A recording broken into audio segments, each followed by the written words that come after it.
جناب علی، آج چاند کی 5 تاریخ ہے اور کل 6 تاریخ ہے۔ حضور سیدنا سرکار خواجہ غریب نواز ہند الولی اولاد رسول کا کل شریف ہے۔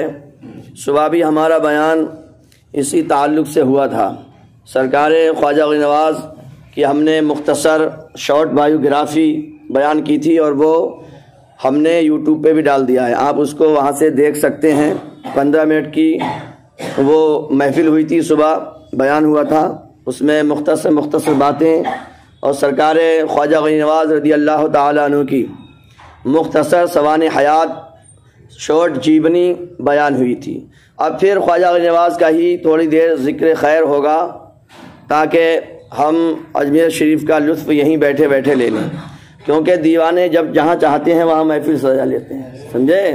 تصویر یار ہے سینے میں جب ذرا گردن جھکائی دیکھ لی، سمجھے؟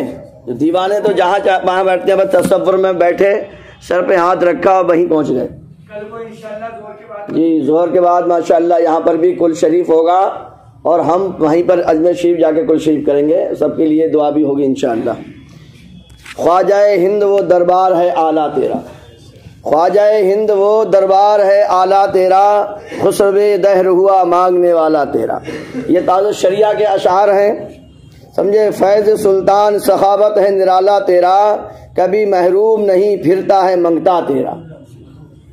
تیری چوکھٹ پہ جو آیا وہ بنا شاہ زماں، تیری چوکھٹ پہ جو آیا وہ بنا شاہ زماں، تیری چوکھٹ پہ جو آیا وہ بنا شاہ زماں، خسروے دہر میں فرمان ہے چلتا تیرا، خسروا دہر میں فرمان ہے چلتا تیرا۔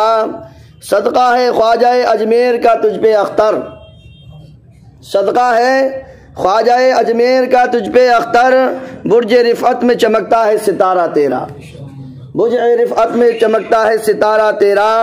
اور خواجہ ہند وہ دربار ہے اعلیٰ تیرا، کبھی محروم نہیں مانگنے والا تیرا۔ سنیے کرامت، ایک فقیر بیچارہ بہت دنوں سے نابینا تھا، کیا تھا؟ اندھا تھا، نیترہین تھا، بلائنڈ تھا، اور وہ کہہ رہا تھا خواجہ ہمیں آنکھیں دلواؤ، خواجہ ہمیں آنکھیں دلواؤ، آنکھوں میں روشنی دلواؤ۔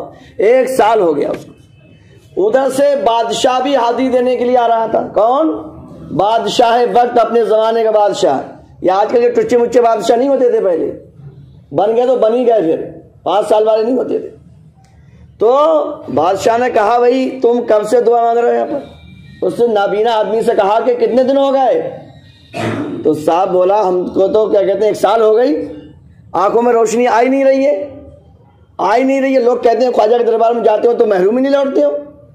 اچھا بولا آپ میری سن لے، بتا کون ہوں میں؟ بولا بس صاحب ہمیں پتہ نہیں ہے۔ تو لوگوں نے بتایا بادشاہ سلامت ہیں یہ۔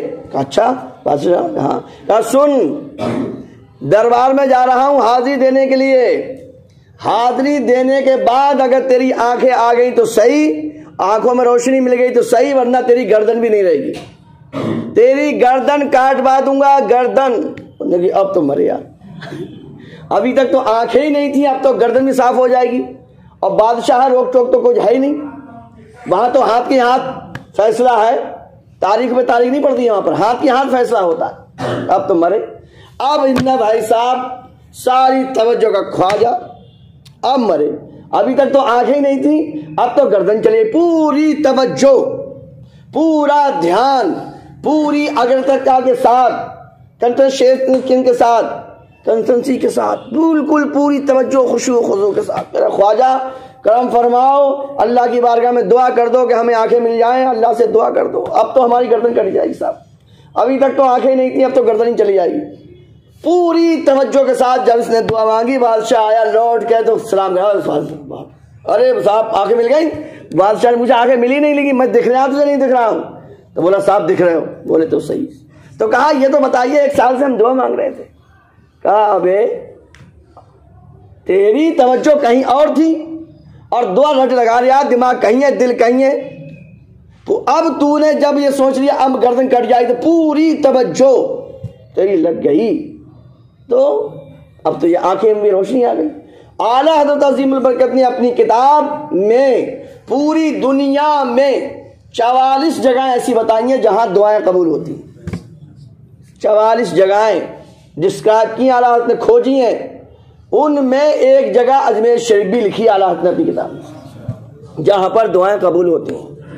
مگر وہی توجہ ہونی چاہیے، آدھی توجہ بال بچوں میں لگی پڑی، آدھی خواجہ کے دربار میں ہو جا کم ایسا ہو جائے، پتہ نہیں گراہک نکلا ہوگا نہیں نکلا، دکان بند کر کے آیا ہوں، کتنا مال چلا گیا ہو، کیا آدھی توجہ ادھر لگی پڑی آدھی ادھر لگی پڑی، ایک ہی طرف لگا دو توجہ، انشاءاللہ کام ہو جائے گا۔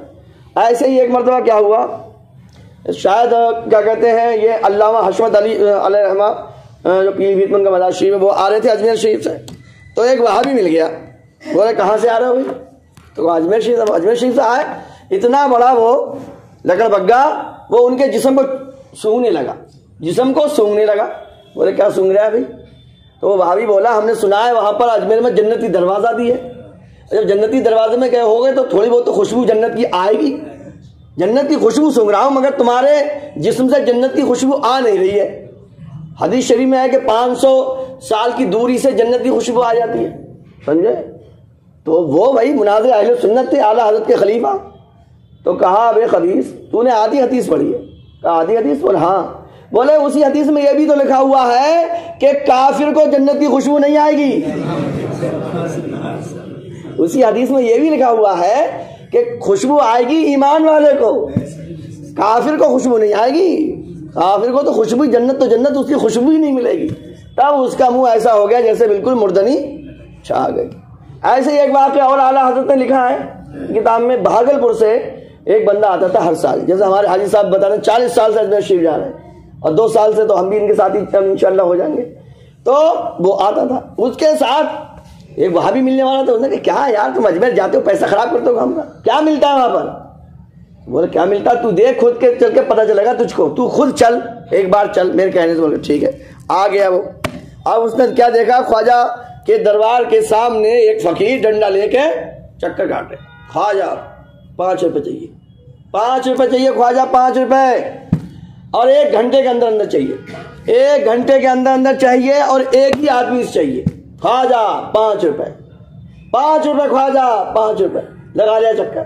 اور یہ بھابھی دیکھ رہا تھا، 1 گھنٹہ ہونے والا تھا ابھی پورا نہیں ہوا، تو یہ کہہ رہا یار اتنی دیر سے یہ پیسے مانگ رہا ہے، اس سے تو مل نہیں رہا ہے، تو میں ہی نکال دوں۔ یہ سنے بھابھی نے اپنی جیب میں سے نکالا 5، بولے پکڑو لو ہم سے لو، خواجہ تمہیں کہہ دیں گے پیسے، خواجہ کہہ دیں گے تم کو، ہم سے لو۔ پھر اس نے ایک اور بلند آواز ہے، خواجہ کیا تیری بلیہاری جاؤں، قربان جاؤں، اور دلوائے بھی تو کسی خبیث سے دلوائے ہیں۔ بولے خواجہ تیرے قربان جاؤں اور دلوائے بھی تو کس خبیث سے دلوائے، سمجھے نہیں سمجھے؟ کہا دیکھ لیا آنکھوں سے، دیکھ لیا کچھ تو نے دیکھا نہیں دیکھا؟ یہ ہے خواجہ کا پاور، یہ ہے خواجہ کی طاقت۔ تو میرے دوستو یہ سب مزے جو آتے ہیں وہ ایمان والوں کو، اولیاء اکرام کے اللہ کے دوستوں کی باتیں اللہ کے ماننے والوں کو ہی سمجھ میں آتی ہیں اور انہیں کو پسند بھی آتی ہیں۔ 14ویں پارے میں رب کائنات نے سورہ یوسف سے پہلے یہاں پڑھیں گے تو فرمایا ہے کہ نیک لوگوں کے ذکر سے دلوں کو چین ملتا ہے۔ قرآن شریف کا ترجمہ کے مفہوم بتا رہا ہوں میں آپ کو، اللہ نے فرمایا کہ نیک لوگوں کے ذکر سے دلوں کو چین ملتا ہے، چین، اور بے ایمانوں کی بلبلی بڑھ جاتی ہے، وہ رک ہی نہیں پاتے ہیں، وہ نہیں رک پاتے ہیں۔ تو یہ سب خواجہ غریب نواز کا معاملہ ہے، اور جو بھی اللہ والے ہیں ہم سب ان کے غلام ہیں۔ رب کائنات نے صاف صاف فرمایا، حدیث قدسی ہے کہ من عادى وليا فقد آذنته حرب، اس کا مفہوم حدیث شریف کا ہے کہ جس نے میرے ولی سے دشمنی کی اس کے ساتھ میرا جنگ کا اعلان ہے۔ اللہ فرماتا ہے جس نے میرے ولی سے دشمنی کی اس کے ساتھ میرا جنگ کا اعلان ہے، جنگ کا اعلان۔ تو کوئی بھی ساری کائنات رب کے ساتھ جنگ نہیں کر سکتی، ایک انسان کیا ٹھہرا؟ تو ہمیں تمام پیر ولیوں سے محبت کرنی ہے، اور یہ بھی سنیوں میں ہو رہا ہے یہ میرا پیر، یہ تیرا پیر، یا ایسا ویسا۔ بھائی صاحب یہ دیکھو مسلمان ہے کہ نہیں ہے، سمجھے نہیں سمجھے؟ مسلمان دیکھو مسلمان ہے کہ نہیں ہے، حضور کا امتی ہے یا نہیں ہے، یہ دیکھو تمہارے پیر والا ہے یا نہیں ہے، تمہارا مرید کا ہے کہ نہیں ہے، تمہاری خانقاہ کا ہے کہ نہیں ہے، یہ مت دیکھیے، یہ دیکھیے حضور کا سچا امتی ہے یا نہیں ہے۔ پیر حضور سے نہیں آگے ہیں، پہلے یہ دیکھیے حضور کا امتی ہے یا نہیں ہے، ایمان اس کا سلامت ہے یا نہیں ہے۔ ساری سنت سنی خانقاہیں سب ہماری ہیں، اہل سنت کی ہر جماعت پر ہر جگہ ہو تیری عطا یا رب، یہ ہے مسلک اعلیٰ حضرت۔ اہل سنت کی ہر جماعت پر ہر جگہ ہو تیری عطا یا رب۔ اور اعلیٰ حضرت عظیم البرکت عرض کرتے ہیں سلام میں، سمجھے، ایک میرا ہی رحمت میں دعویٰ نہیں، شاہ کی ساری امت میں لاکھوں سلام۔ شاہ کی ساری امت، حضور کی جو امت ہے وہ سب ہماری ہے، سمجھے گا نہیں سمجھے؟ ان باتوں میں دھیان دو گہرائی سے، اونچے اونچے نعروں سے فائدہ نہیں ہوگا، عمل کرو عمل۔ خواجہ کی نماز کر کے کیا گئے ہیں؟ خالی نعروں سے کام نہیں چلے گا، میں قربان اور مٹ جاؤں گا، کٹ جاؤں گا، لٹ جاؤں گا۔ ارے بھائی صاحب، لٹنا کٹنا بعد میں ہوگا، پہلے زندگی تو گزارو ان کے راستے پر۔ لٹنا کٹنا بھی ہوگا، ایک دن کٹو گے لٹو ضرور، مگر زندگی بھی تو گزار لو۔